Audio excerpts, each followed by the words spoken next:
నేను చెప్పాల్సింది ఆపరేషన్ కంగారు ప్రకటనలోనే హిడెన్ ఎజెండా ఉంది. మొట్టమొదటి చెప్తాను, హిడెన్ ఎజెండా ఉంది. భారతదేశం అంటే అటవీ సంపద చాలా సంపన్నమైనటువంటి అటవీ సంపద ఉంది. మైన్స్ మనకొని గోల్డ్, కాపర్, ఎవ్రీథింగ్. దానిపైన కనుబడి కార్పొరేట్ కంపెనీస్కి. అది కావాలంటే అడవి ఖాళీ కావాలి, చట్టం మార్చాలి. అడవి హక్కుల చట్టం మార్చాలంటే ప్రెసిడెంట్ ఆఫ్ ఇండియాని సంతకం పెట్టాలి. ప్రెసిడెంట్ ఆఫ్ ఇండియాని వెంకయ్యనాయుడు కావాల్సింది ప్రెసిడెంట్. ఎందుకు ఆయన పక్కన పెట్టారు? ఆయన పోతే వీళ్ళ అన్ని సంతకాలు పెట్టరు. ఆదివాసీ మహిళని తీసుకొచ్చి ప్రెసిడెంట్గా పెట్టారు. ఆమెను ఉపయోగించి ముళ్ళుతో తీయాలని చెప్పేసి అని ఆదివాసీ మహిళను ఉపయోగించుకొని 2023లో అటవీ హక్కుల చట్టాన్ని మార్చేశారు.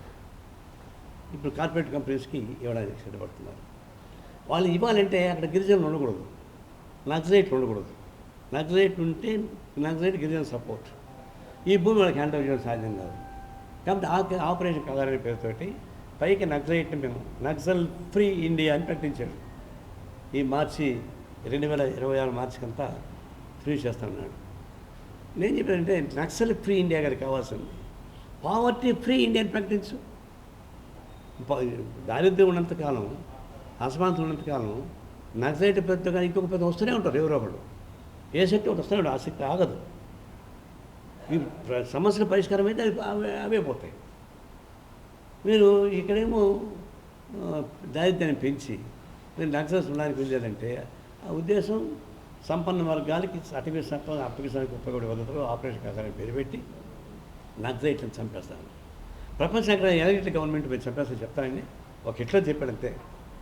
ఎవరు కానీ మేము సంపద అని చెప్పరు. వాళ్ళ యాక్షన్ వాళ్ళు తీసుకుంటుంటారు. నువ్వు ఓడించి కావాలంటే. అంటే ఎన్నికైన పార్లమెంటరీ వ్యవస్థలో ఫస్ట్ టైం నిన్ను చంపేస్తామని చెప్పి చంపడం వర్షపెట్టి చంపేస్తా వచ్చారు. వచ్చరికి అయిపోతుంది. వాళ్ళు కూడా కొంతమంది సరెండర్ అవుతారు, కొంతమంది అవ్వచ్చు. వాళ్ళు మీరు చంపి శ్మశానాన్ని పెట్టంటే సమాధుల నుంచే పుడతాయి తుపాకులు. సమాధుల నుంచే మనం మొలకెత్తాయి విప్పడం వేశారు. ఇది సమస్య ఉన్నంత కాలం. అందులో మీరు నక్సలైట్లు అంటే నేను చెప్పి నక్సలైట్లు చంపుతారా నక్సల్స్ చంపుతారా చెప్పండి.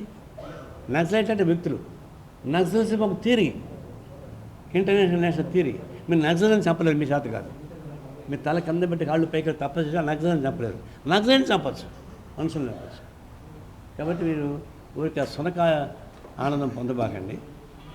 చంపినంత మాత్రం సమాజంలో అన్నీ పోతా అనుకోబాకండి. ఏదో ఒక రూపంలో ఏదో ఒక పద్ధతిలో ఉద్యమాలు వస్తాయి. ఆ ఉద్యమాలు ఏదో రూపం తీసుకుంటాయి, తీసుకొని పోయే ప్రసక్తి లేదు. అందువల్ల ఈ నక్సలైట్ల ఉద్యమం వృధా కాదు. వాళ్ళ శక్తి సామర్థ్యాలు భారతదేశం తెలుసు.